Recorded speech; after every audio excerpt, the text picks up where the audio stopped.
Hey what's up guys, this is Mukesh Joshi. Welcome back to another video in headless series, जहाँ पे हम एक blog बना रहे हैं जो उसमें हम हेडलेस वर्डप्रेस यूज़ कर रहे हैं और फ्रंट एंड हमारा Next.js में बिल्ट है। पिछली दो वीडियोस में हमने अब तक देख चुका है किस तरीके से वर्डप्रेस सेटअप करना है अपने लोकल इन्वायरमेंट और किस तरीके से आप अपने Next.js के एप्लीकेशन को सेटअप करते हो। नाउ हम थोड़ी अब बेसिक इन्फॉर्मेशन लेंगे रेस्ट एपीआई पे, क्योंकि हम इस प्रोजेक्ट की सिंप्लिसिटी रखने के लिए रेस्ट एपीआई का यूज़ करने वाले हैं। तो हम कुछ एंड पॉइंट्स हैं, कुछ बेसिक हम रेस्ट एपीआई की नॉलेज गेन करेंगे और समझेंगे किस तरीके से रेस्ट एपीआई वर्डप्रेस पर काम करती हैं और जो out of the box WordPress से मिलती है। तो एक बहुत ही basic walk through REST API का। With that being said, intro.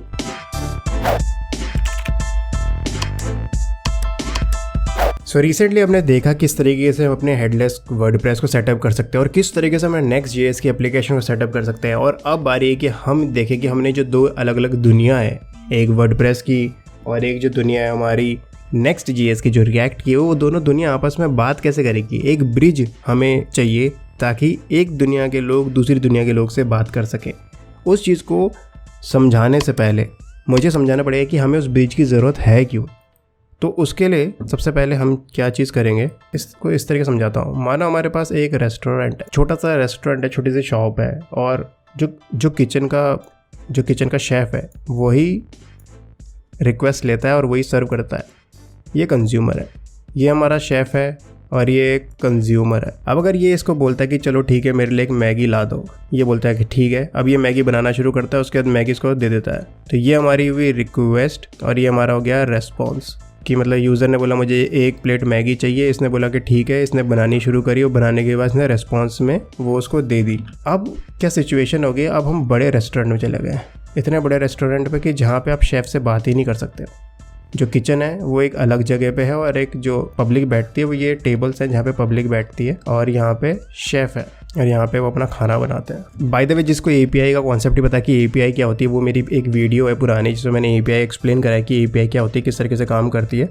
तो आप उसको देख सकते हो, आपको बहुत ही अच्छी क्लैरिटी मिलेगी। मैं सेम चीज़ यहाँ पे भी बता रहा हूँ, बट वहाँ पे तो शायद थोड़ी और अच्छे से बता रखी है और वो कुछ साल पहले बनाई थी, तो आई होप आपको वो हेल्पफुल लगेगी। तो आप उसको देख सकते हो। यहाँ पे मानो मैं बैठा हूँ, अब ये बीच में एक दीवार है या बीच में एक बैरियर है जिसको मैं तो क्रॉस नहीं कर सकता क्योंकि मुझे है परमिशन नहीं।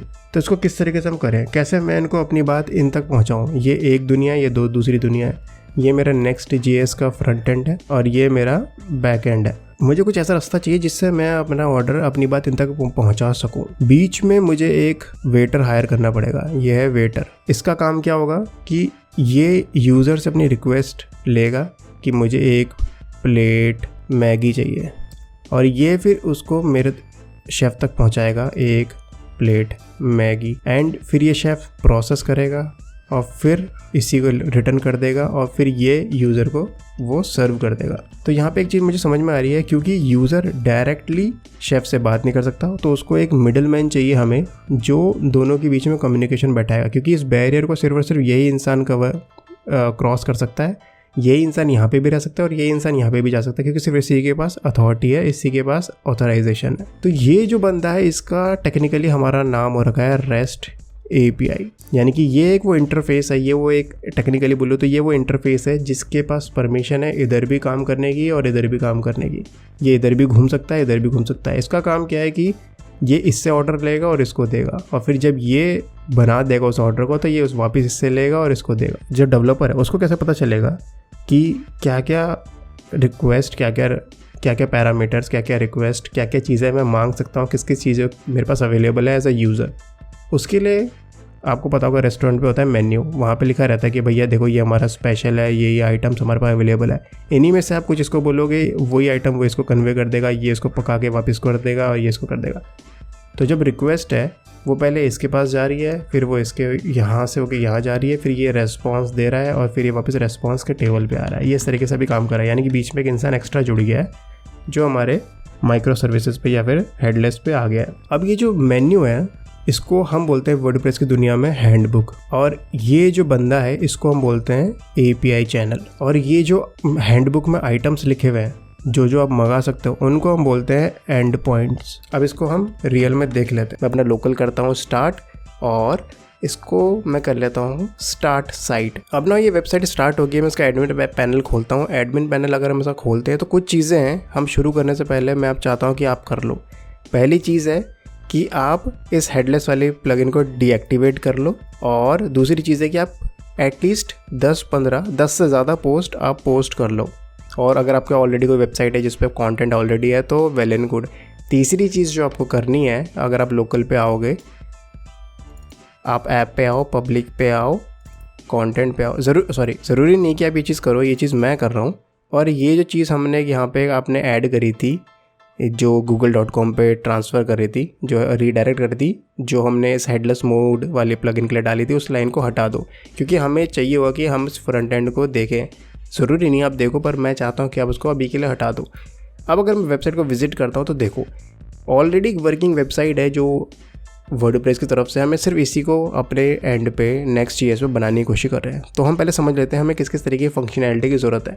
पहले तो हमें चाहिए कि एक लिस्ट, जितने भी पोस्ट है ना उनकी लिस्ट हमें मिलनी चाहिए, ताकि हम उसको ऐसी किसी सुंदर लिस्ट में दिखा सकें। और हमारे पास पेजिनेशन का ऑप्शन होना चाहिए ताकि हम डिफरेंट पेजेस पे जा सकें, और हम जब किसी पोस्ट पे क्लिक करें तो उस पोस्ट का कंटेंट शो होना चाहिए। और बस कुछ ये बेसिक चीज़ें हैं जो हम चाहते हैं कि हो। बाय डिफ़ॉल्ट देखोगे ये by default date wise order हो रखा है। देखो कि सारे के सारे 17 तारीख के पब्लिश हो रखे हैं, इसलिए सारे लाइन बाय लाइन आ रखे हैं।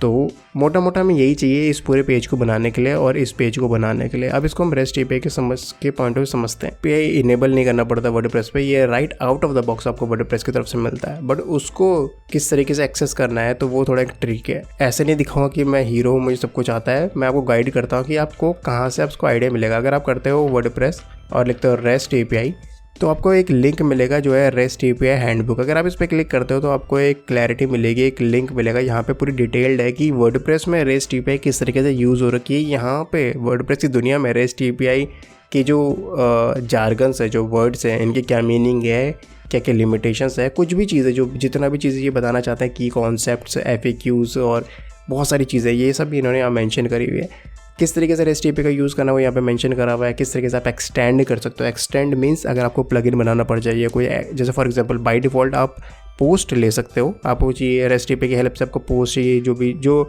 बाय नॉर्मल चीज़ें हैं वो चीज़ आप फैच कर सकते हो। बट क्या पता आपकी कोई ऐसी कंडीशन, आपको डेटा इस तरीके से चाहिए जो बाय डिफ़ॉल्ट वर्डप्रेस प्रोवाइड नहीं करता हो, तो उस तरीके की फंक्शनैलिटी आप ऐड कर सकते हो अपने वर्डप्रेस पे, एक्सटेंड कर सकते हो रेस्ट एपीआई की फंक्शनैलिटी, ताकि वो आपकी रिक्वायरमेंट को सूट करे। तीसरी चीज़ है एंड पॉइंट रेफरेंस, और ये वो चीज़ है जिस पे हमारा आज का पूरी वीडियो फोकस करेगी। ये वो मेन्यू है रेस्टोरेंट का जिसकी हेल्प से हमें पता चलेगा कि वर्डप्रेस में क्या क्या rest API and points available है और क्या क्या पैरामीटर्स, क्या क्या आर्ग्यूमेंट्स हम उन्हें पास कर सकते हैं। जैसे फॉर एग्जांपल मेरे को चाहिए कि जैसे अभी मैं इस पेज पे था और यहाँ पे देखो ये लिस्ट आई है सारे के सारे पोस्ट की। अब मैं चाहता हूँ कि मुझे भी ये लिस्ट मिले, पर रेस्ट एपीआई के थ्रू मिले, ताकि मैं अपने फ्रंट एंड पे अपने तरीके से अपने डिज़ाइन में शो कर सकूँ। तो कैसे वो मिलेगी?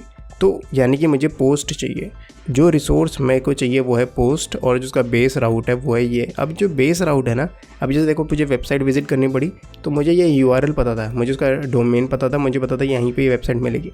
लेकिन जब वर्डप्रेस के रेस्ट एपीआई की बात करते हैं ना, तो हमें कुछ एक्स्ट्रा इस पर ऐड करना पड़ता है ताकि हम उसके रेस्ट एपीआई को एक्सेस कर सकें, और वो होता है WP-JSON ना, क्योंकि जो पूरा का पूरा फॉर्मेट होता है, कंटेंट होता है, ये JSON फॉर्मेट में होता है। अब जैसे इस URL पे अगर आप आओते हो और आपको इस तरीके से चीज़ें मिलती है JSON फॉर्मेट, तो यानी कि आपके वर्डप्रेस में रेस्ट एपीआई इनेबल है। वैसे मोस्टली इनेबल होती है अनटिल अनलेस आप खुद से उसको डीएक्टिवेट या कुछ इम्प्लीमेंटेशन ना करो। तो ये तो बेस URL है, जिसके बाद ये बेस राउट ऐड होगा, यानी कि ये चीज़ आप याद कर लो। और उसके बाद ये जो एंड पॉइंट्स है ये चेंज होते रहेंगे डिपेंडिंग आपको कहाँ जाना है। अब ये जो बेस राउट है, इसके बाद लेट से मुझे पोस्ट चाहिए, मैं इस पोस्ट का बेस राउट उठाता हूँ और उसके बाद मैं यहाँ पे ऐड कर देता हूँ। और अब अगर मैं एंटर मारता हूँ, देखो ये कंटेंट बदल गया, पर हमें ना समझ नहीं आ रहा कुछ कि हो क्या रहा है।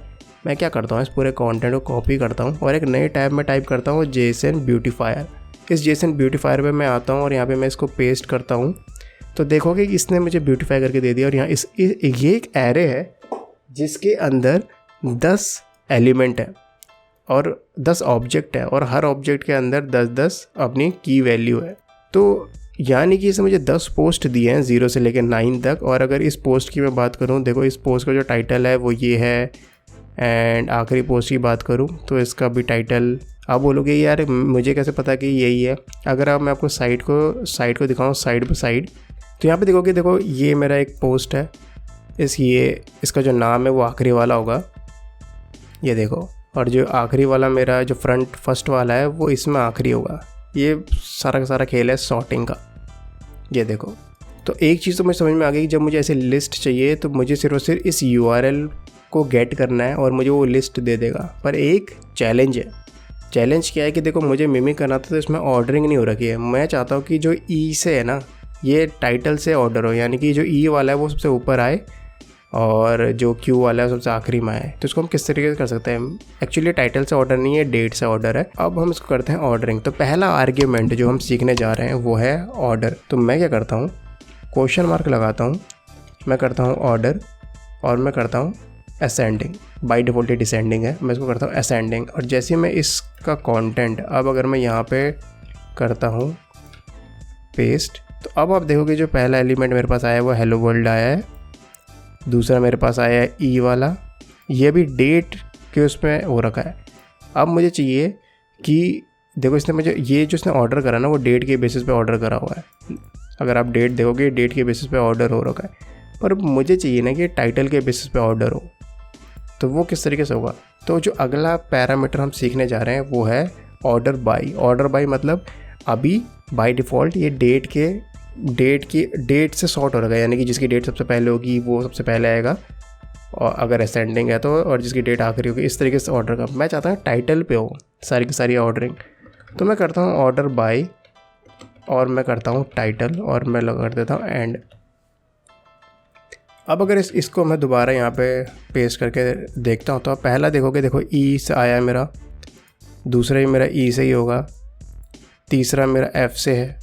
इस तरीके से टाइटल, यानी कि 2 चीज़ हमने सीख ली। पहली चीज़ है कि ऑर्डर बाय किस तरीके से कर सकते हैं हम किसी एक पर्टिकुलर फील्ड से, और दूसरा है हम असेंडिंग या डिसेंडिंग उसका ऑर्डर सेट कर सकते हैं। पर ये तो चलो ठीक है हमने सीख लिया, पर एक चीज़ है, मानो मैं एक अभी जैसे यहाँ पे आप देखोगे हेडलेस पे मैं इस पेज पे हूँ जहाँ पे सारे ब्लॉग पोस्ट शो हो रहे हो। यहाँ मैं देख रहा हूँ ये मुझे इतनी सारी चीज़ें दिखा रहा है, आईडी, डेट, पता नहीं क्या क्या। इतने डेटा की तो मुझे ज़रूरत है ही नहीं इस पेज के लिए। मुझे बस ये एक टाइटल, थोड़ा कंटेंट और फीचर इमेज और ज़्यादा डेट। तो मुझे इतने सारे डेटा की ज़रूरत नहीं है जो मुझे यहाँ दिखा रहा है। आप बोलोगे भैया ठीक है नहीं है तो क्या करना है तुझे, तो नॉर्मली वही चीज़ दिखा जो तो चाहिए, पर ऐसा नहीं होता। हम बात कर रहे हैं ऑप्टिमाइजेशन की, हम बात कर रहे हैं एफिशिएंसी की। अभी देखो मैं इसको रिफ़्रेश करता हूँ तो ये जो रिक्वेस्ट गई है मेरी, यहाँ पे देख सकते हो ये जो रिक्वेस्ट मेरी गई है जिसने मेरा ये रेस्पॉन्स भेजा है मुझे, तो ये देखो कि इसका जो साइज़ है ना 4.5 KB है। यानी कि ये जो रिक्वेस्ट है इसने जो मुझे वापस करा डेटा, इसने 4.5 KB का मुझे मिला है। यहाँ पे देख सकते हो जो रिसोर्स साइज़ है 27 KB तक जा रहा है। मैं इसको मिनिमाइज़ कैसे करूँ जबकि मुझे इसमें इतने सारे डेटा की ज़रूरत नहीं है? तो हम पहली चीज़ सीखने वाले हैं वो है ग्लोबल पैरामीटर। ना ग्लोबल पैरामीटर क्या होते हैं? ये कुछ ऐसे पैरामीटर्स होते हैं जो आपको मिलते हैं ताकि जो अपनी क्वेरी के जो रेस्पॉन्स है आप उसको ऑल्टर कर सको, मॉडिफाई कर सको। अभी मैं पेज पे हूँ और मैं चाहता हूँ सिर्फ और सिर्फ मुझे टाइटल ही मिले। ठीक है, तो मुझे 10 पोस्ट दे रहे हो लेकिन मुझे सिर्फ और सिर्फ उनके टाइटल चाहिए। तो पहली चीज़ हम करेंगे, क्योंकि देखो कोई भी क्वेरी, जो क्वेरी पैरामीटर्स होते हैं, आर्ग्यूमेंट्स होते हैं, वो क्वेश्चन मार्क से शुरू होते हैं। यानी कि आपका जो स्लग है उसके बाद एक क्वेश्चन मार्क लगेगा और उसके बाद ही सारी चीज़ शुरू होंगे। तो अब मैं टाइप करता हूँ underscore fields, fields and then equal to, और मैं करता हूँ टाइटल। और अब अगर एंटर मारता हूँ तो देखो आपको जो URL है वो बहुत ही छोटा मिला होगा। अब देखो जो कंटेंट मिला है वो बहुत ही छोटा मिला है, यानी कि अब इसमें फालतू की कोई भी चीज़ नहीं है। अब अगर इसको मैं आपको यहाँ पे दिखाऊँ तो यहाँ पे देखोगे सिर्फ और सिर्फ मुझे टाइटल ही मिले हैं सबके। आप बोलोगे इसका फ़ायदा क्या हुआ तुझे? फ़ायदा भाई मुझे हुआ यहाँ पे, ये देखो साइज़, ये 1 KB। पिछली बार मेरे पास 4 KB आ रहा था, अब मेरे पास 1 KB भी नहीं है। और रिसोर्स साइज़ पिछली बार मेरे पास 27 KB था, इस बार मेरे पास 500 बाइट में ख़त्म हो गया है। तो ये पावर है आपके पास कि अगर आपको ज़रूरत नहीं है तो आप डेटा को छोटा कर सकते हो ताकि जो रिक्वेस्ट और रिस्पॉन्स टाइम है ना वो कम हो जाए, ताकि जो आपका UI है वो ज़्यादा रेस्पॉन्सिव फील हो, ज़्यादा कम स्पीड वाले एरिया पे भी आपकी वेबसाइट बहुत अच्छे से चले और कम बैंडविड्थ कंज्यूम करे, क्योंकि बहुत बार ऐसा होता है कि जो हमारी वेबसाइट होती है वो बैंडविड्थ के ऊपर बेस पे हमें चार्जेस लगते हैं, बहुत सारी चीज़ें होती हैं। तो ये एक चीज़ हमने समझ ली है कि जितनी डेटा है हमें उतनी ही चाहिए। मानो मुझे टाइटल चाहिए था, मुझे चाहिए डेट, मुझे चाहिए आईडी, मुझे चाहिए एक्सेप्ट और मुझे चाहिए फीचर्ड इमेज। मुझे फीचर्ड इमेज का एक्चुअली मुझे डाउट है कि ये मिलेगी नहीं मिलेगी। एक्चुअली इसको हम देख लेते हैं। और अब अगर इसको डिलीट करके मैं यहाँ पेस्ट करता हूँ तो यहाँ पे देखोगे मेरे पास आईडी आई है, डेट आई है, टाइटल आया, एक्सेप्ट आया। एक्सेप्ट क्या है? एक्सेप्ट एक्चुअली मैं इंप्रेशंस और क्लिक्स बढ़ा सकूँ, ताकि जब मतलब अगर इस पोस्ट के अंदर चाहे कितना भी हो, मैं कुछ ऐसा इंटरेस्टिंग लिख सकूँ ताकि मेरे इस पोस्ट पे क्लिक्स बढ़े, ताकि मैं ज़्यादा क्लिक्स ले सकूँ, ज़्यादा व्यूज़ ले सकूँ। इसलिए एक्सेप्ट की मेरे को ज़रूरत पड़ सकती है। अब आप बोलोगे कि यार तुझे कैसे पता कि ये तेरे पास टाइटल था, तेरे पास इमेज एक्सेप्ट है, तुझे कैसे पता कि ये फील्ड अवेलेबल है? इसके लिए अब अगर आप इस पोस्ट पे क्लिक करते हो और अब अगर आप यहाँ पे टाइप करते हो लिस्ट पोस्ट में, यहाँ पे आप देखोगे ये जितनी भी चीज़ें हैं स्कीमा, ये सारी की सारी चीज़ें आप मांग सकते हो। डेट GMT, आईडी, लिंक, ये सारी की सारी चीज़ें जो आप मांग सकते हो। अगर मुझे फ़ीचर इमेज चाहिए तो मुझे फ़ीचर इमेज मिल जाती इस तरीके से। तो ये चीज़ तो हमें समझ में आ गई कि अगर हमें इस पेज को रेप्लिकेट करना है तो हमें टाइटल, इमेज और ये सारी की सारी चीज़ें मिल जाएंगी। मतलब ये चीज़ें हो गई हमारी। पर अभी अब देखो यहाँ पे एक पेजिनेशन का ऑप्शन है, यानी कि मैं पेजेस पे जा पा रहा हूँ। एक पेज में देखो यहाँ पे सिर्फ एक ही प्रीवियस पेज पे, यानी कि पेजिनेशन का सिस्टम कैसे इम्प्लीमेंट करूँगा। तो पहली चीज़ जो देखो, पहले तो हमें ये डिफ़ाइन करना पड़ेगा कि हमें एक पेज में कितने चाहिए। यानी कि अगर मैं बोलता हूँ कि मुझे अभी, अगर मैं बाय डिफ़ॉल्ट करता हूँ तो इसने मुझे 10 दिखा दिया, बाय डिफ़ॉल्ट ये 10 दिखाता है, पर मुझे चाहिए कि ये पेज पे मतलब एक पेज पे 5 दिखाए। मैं एंटर करता हूँ तो इसने अभी 5 दिखाया। आप बोलोगे यार 5, इसका मैं आपको 2 दिखा के दिखाता हूँ ताकि आपको यहाँ कंटेंट में डिफरेंस समझ में आए। मैं कहता हूँ मुझे पर पेज 1 ही चाहिए, ये और छोटा हो गया। मैं कहता हूँ 3 चाहिए, देखो इस तरीके से हो गया। यानी कि जितना भी अवेलेबल कंटेंट है उसको मैं पेजेस में डिवाइड कर सकता हूँ। पेजेस क्या हुए? यहाँ पेजिनेशन में देखो ये पेजेस है। अभी बाय डिफ़ॉल्ट मैं से कह रहा हूँ कि बाय डिफ़ॉल्ट ये कह रहा है कि हमारे एक पेज में 10 आते हैं और हमारे पास 2 पेज हैं। एक पेज में 10 है, दूसरे पेज में 1 आइटम है। मैं यही चीज़ यहाँ पे कह रहा हूँ कि मेरे पर पेज पे 5 आइटम आते हैं। ये पहला पेज है जो आपको शो हो रहा है, ये सिर्फ फर्स्ट 5 है। अब बाकी 5 कैसे एक्सेस होंगे, उसके लिए हम अपने आर्ग्यूमेंट को थोड़ा सा मॉडिफाई करेंगे, एंड लगाएंगे और करते हैं पेज 2। जैसे पेज 2 करेंगे ये दूसरा पेज आ गया, पेज 3 करेंगे तो तीसरा पेज आ गया। यहाँ पे देखो ये हेलो वर्ल्ड जो आना चाहिए था, क्योंकि 11वें नंबर पे है इसलिए तीसरे पेज का पार्ट है। वही चीज़ अगर मैं यहाँ पे करता हूँ 10 और मैं करता हूँ पेज 3, तो यहाँ पे देखोगे कि पेज 3 एक्चुअल में एग्जिस्ट नहीं करता, क्योंकि हमारे पास जो मैक्सिमम पेज है वो 2 ही है। तो इसलिए अगर मैं पेज 2 पे दोबारा जाता हूँ तो हमारे पास हेलो वर्ल्ड आ गया, क्योंकि अब इस बार हमारे पास पर पेज 10 है। तो ये भी चीज़ हमें समझ में आ गई कि इस फंक्शनलिटी को हम कैसे अचीव करेंगे। अब अगर मानो मुझे एक सिंगल पोस्ट के अंदर जाना है, अभी देखो मैं इस पोस्ट के अंदर आ गया हूँ, तो इस पोस्ट के अंदर मैं कैसे आ सकता हूँ? यानी कि इस पोस्ट का एक सिंगल, अभी तक तो हम बात करते हैं जो हमें यहाँ पे हमारे को कंटेंट मिल रहा है ये लिस्ट के फॉर्म में मिल रहा है, यानी कि एरे मिल रहा है। देखो एक एरे मिल रहा है, मुझे चाहिए सिर्फ और सिर्फ एक ही एलिमेंट, एक ही पोस्ट का कंटेंट शो होना चाहिए। वो किस तरीके से होगा? तो उसके लिए जो एंड पॉइंट है वो थोड़ा सा डिफरेंट है। फॉर एग्जांपल इसकी जो हमें चाहिए आईडी, यहाँ तो हमारा स्लग चलता है। जैसे मैंने किसी पे क्लिक करा तो यहाँ तो ये स्लग चल रहा है, यहाँ हमारा स्लग नहीं चलेगा, यहाँ हमारी चलेगी आईडी। मैंने इस आईडी को करा, जैसे फॉर एग्जांपल ये पहला पोस्ट है जिसका कंटेंट है, मैंने इसकी आईडी ले ली और ये सारा मिटा दो। पोस्ट के बाद हम स्लैश लगाएंगे और उसकी आईडी टाइप कर देंगे। मैं करता हूँ 1। अब देखो ये अब एक एरे नहीं है, ये एक ऑब्जेक्ट है और इस ऑब्जेक्ट के अंदर कंटेंट है। अगर मैं आपको इसको दिखाता हूँ यहाँ पे, और इसके अंदर मेरे पास सारा कंटेंट है। सेम इस तरीके से आप यहाँ से आईडी बदलते चले जाओगे तो इस तरीके से पोस्ट की पूरी लिस्ट फैच कर सकते हैं, एक पर्टिकुलर पोस्ट का कंटेंट फैच कर सकते हैं, लिमिटेड जो इन्फॉर्मेशन है वो फैच कर सकते हैं। पर अभी बहुत सारी चीज़ें जो इसे एक्सप्लोर कर सकते हैं। जैसे अगर आप यहाँ पे आओगे, यहाँ पे आप देखो कि आर्ग्यूमेंट्स, ये सारे आर्ग्यूमेंट्स आप पास कर सकते हो पोस्ट को।